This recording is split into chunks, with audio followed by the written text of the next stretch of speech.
Hi, everyone. Good morning. It's Margaret Manning here. Welcome to 60 and Me. Hope you're having a fabulous day wherever you are in the world. Thank you so much for being here, for joining us, and joining in the conversation about things of interest to older women. I really do appreciate your time and for you just telling your friends about 60 and Me. We are sisters over 60. We're stronger together. So please do what you can to support us, and we'll just keep on doing these morning shows for you to give you something to think about every day, something to get you started on your way and feeling more positive about life in your 60s. So I'm having my cup of tea today. I've got Earl Grey this morning. So I've got my classics, like Earl Grey, English breakfast, green tea, Earl Grey today. So I hope you've got something that you love as well. So I really do appreciate you being here. I would also like to thank our sponsor today, Puritan's Pride. We take a very big focus on well-being and healthy living here at 60andMe. A lot of the articles that we write are about that topic. And you can visit Puritan's Pride website and find out how the right nutrition can really contribute to a healthy lifestyle. So thank you very much, Puritan's Pride. So what do you got planned for today? What creative and wonderful thing are you going to do? A lot of us, in our 60s do pick up other creative habits and passions. And we have a blogger, his name's Malcolm Dewey, who's a painter, and he's written some really good articles for us about the creative process and about how it's not just a way of expressing yourself, that it really can be the key to happiness and well-being. And he actually even says in this article that it's the fountain of life in retirement as opposed to the fountain of youth. But I know a lot of artists. I really do appreciate people that are so focused on their art that it becomes an obsession for them, and try to make a living with it. It's very, very tough. My son is an artist. He lives in Scotland, and he really loves to do his art. He does other things as well, but his art is a real passion for him. And as a result, I've gotten to know the artist mentality, and Malcolm obviously helps as well. But basically, the mood of an artist is it kind of goes in cycles. There are times in the year when you're working and making money and trying to, just live and play the rules of the game. And then there's other times where you go deep, into your mind, into your soul, into your heart, and you want to express that. You want to share that with somebody. And it's a really challenging job.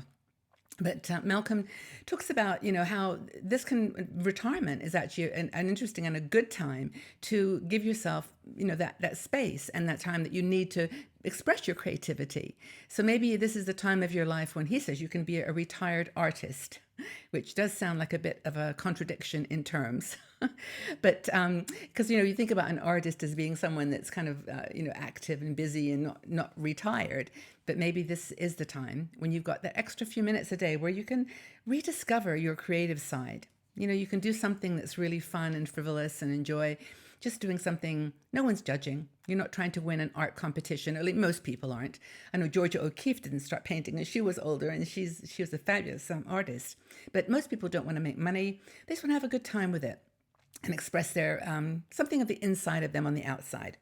So I do some fun things. I paint rocks, as you all know. I have my rock collection.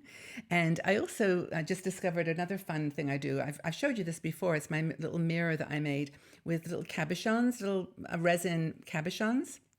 And they're clear, and then I just put pictures behind them. Can you see? And then I just stick them on a mirror. And for me, this was really fun. I've enjoyed the paper and the clear resin, and I also make little brooches, with a little bit of resin, a little brooch pin on the back. It's just a little something. And for me, that's my creative process. I do things with my hands that create something, like knitting, or I can physically see it. But Malcolm's a painter. And so he says, what does he think painting and art does for the mind? Well, it keeps your mind going. It inspires and stimulates an active mind. And active minds stay younger for longer. Because you're just always looking at new angles of things. Most of our lives, many of our women have worked in left brain jobs, where you've got spreadsheets and documents and process and projects and organization. And our left brain has been going really crazy and doing a great job at sustaining that job. Confined stuff, logical things. But then as you get a little older, you can have a bit more time to let the right hand side of your brain flourish and nourish you, and to do, just express itself. So you get a piece of paper, and it's a blank page. You can create something amazingly wonderful out of nothing by just putting a pen to paper or paints to a canvas. It really stimulates your mind to think creatively. Like, how is it going to create something out of nothing? I think it's fabulous. I really do. I admire artists a lot because it's a hard job. But I think the other thing Malcolm says, which I really, really appreciated in his piece, was that art and artists see every day as a gift. And we talk about this in an abstract way. It's like, this is the present. We have to focus on the present.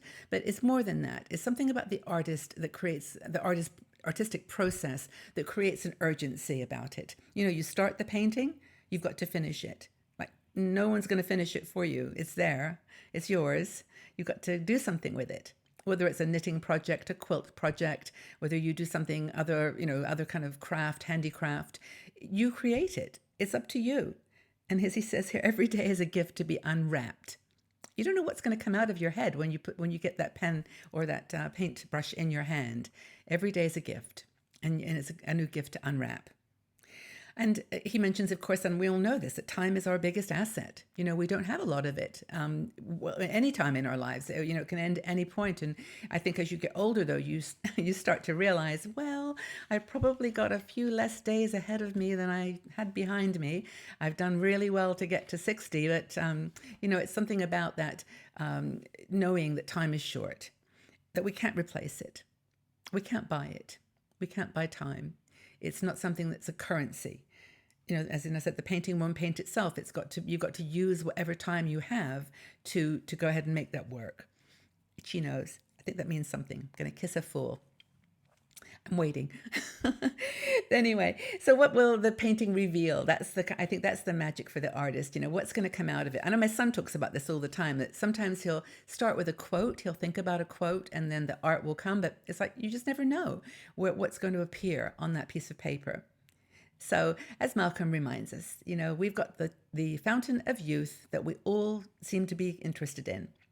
The latest cream, the latest thing that you can do or drink or whatever. But really, when it gets right down to it, we're just all trying to find a sense of strength and well-being and goodness in our lives. And I think he says it's true that art is the fountain of youth. The fountain of life, not the fountain of youth.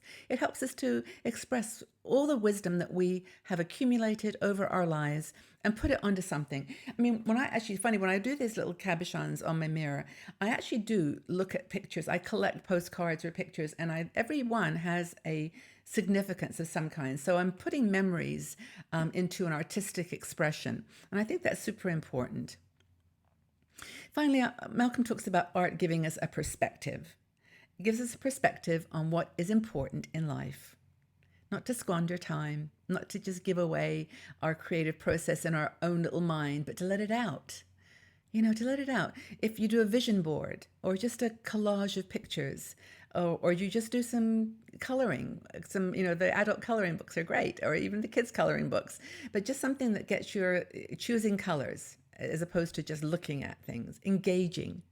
I think it's really important. It keeps us real and keeps us authentic. And I think that's super, super important as we get older. I think as I said, the logical job gave us that sense of, focus and purpose, but now art can give us a sense of meaning and authenticity. I love that. I really do. So are you discovering a creative side to yourself being born in your 60s? Have you decided that you are going to become a bit of an artist, or maybe take up a little craft like I'm doing, painting rocks or making a collage or knitting or something? Have you found yourself becoming more creative in your 60s? Is painting something that you're interested in learning?